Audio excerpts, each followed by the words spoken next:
Chapter 1. The New Puppy. My name is John Grogan, and I love dogs. When I was 10 years old, my father gave me my first dog. I called him Sean. Sean was my best friend. He went everywhere with me, and he was very obedient. When I called him, he came to me. He played with me, and he walked next to me without a leash. In the car, he sat next to me quietly. After many years, Sean died. He was 14 years old. By that time, I wasn't a boy. I was a man.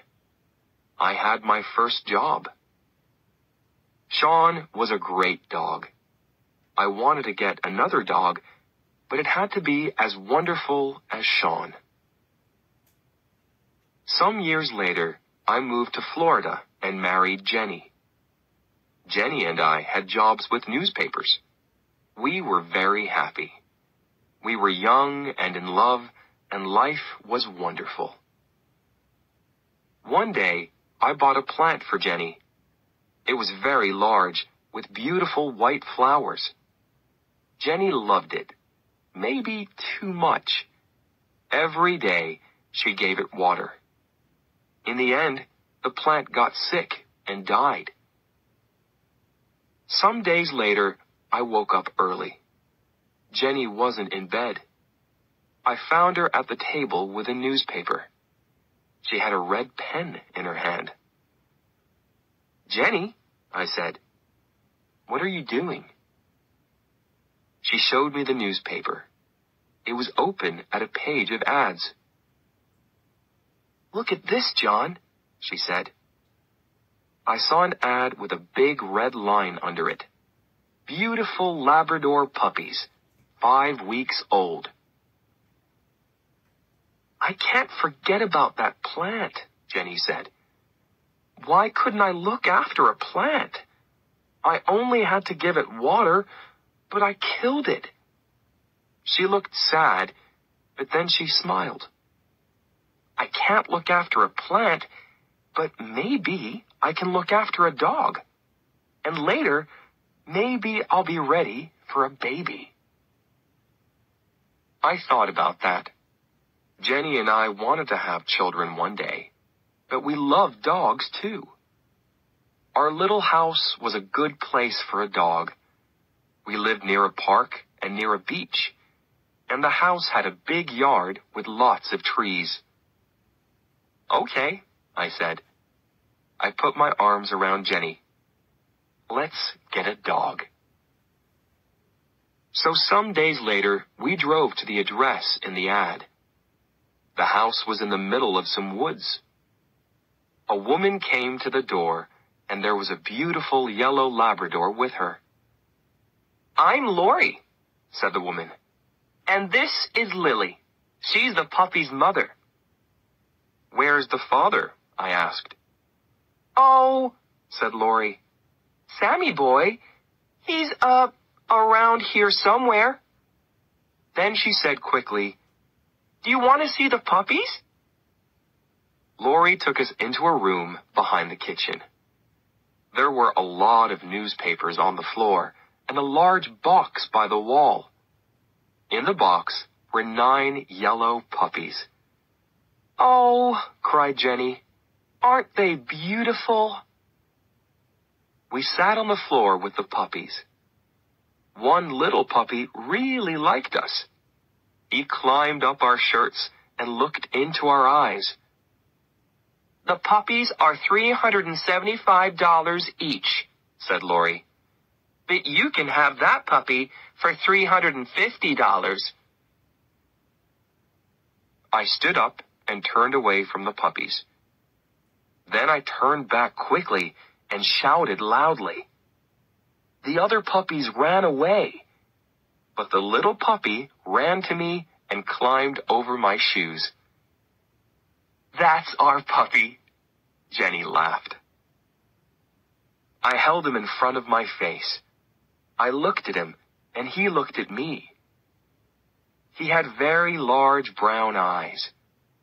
I gave him to Jenny, and she held him too.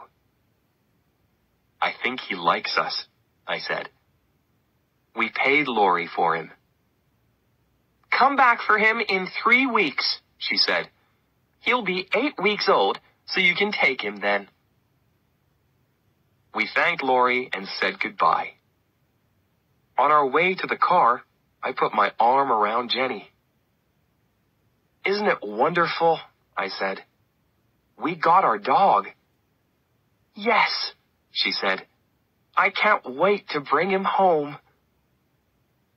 Suddenly, we heard a loud noise in the woods. Something ran out of the trees, something large and yellow. It was a big Labrador. But this dog was very different from Lily. This dog was wild and dirty. It had a crazy look in its eyes. It ran quickly past us and around the back of the house. I think, I said slowly, that's Dad. Jenny and I tried to think of a name for our puppy, but each of us liked different names. One morning, we heard a song by Bob Marley, the Jamaican singer, on the radio. Bob Marley was dead, but people played his music everywhere in Florida. Jenny and I liked his music too. Suddenly, at the same time, we shouted, Marley! That's it, I cried. That's his name, Marley. Jenny smiled.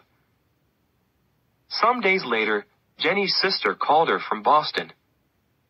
We're visiting Disney World next week with the children, she said. Would you like to come with us? Jenny wanted to go to Disney World very much. But I won't be here when Marley comes home, she said. That's okay, I said. I'll go and get Marley. A week later, Jenny left for Orlando. That evening after work, I drove to Lori's house. Marley was a very large puppy now. He eats a lot, said Lori. Are you ready for your new home, Marley? I said.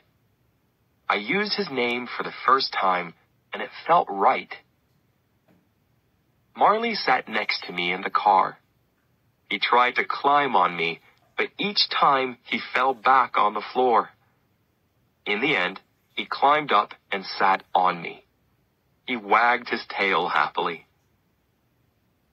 When we got home, I took off his leash.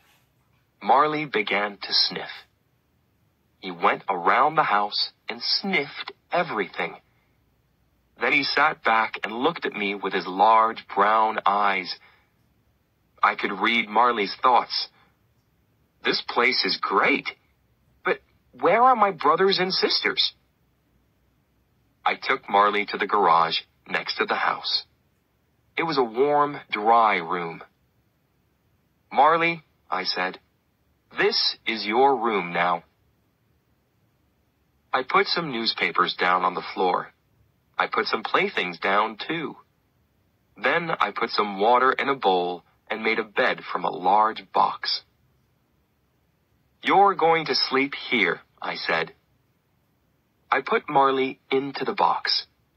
He looked sadly up at me. I went back into the house and closed the door. I stood and listened. I could hear nothing. Then I heard a cry, and then another cry. The cries got louder and louder. When I opened the door again, Marley stopped crying. I petted him for some time. Then I left again and closed the door. Marley started to cry again. I was very tired, so I went to my bedroom. My bedroom wasn't near the garage, but I could hear Marley's cries. I felt sorry for him. His family wasn't there. After I got into bed, I listened to Marley's cries for half an hour. Then I got up and went back to the garage. Marley stopped crying and wagged his tail. I carried his box into my bedroom and put it on the floor next to my bed. Then I got into bed and put my hand down into the box. Some minutes later, Marley was asleep. I slept too.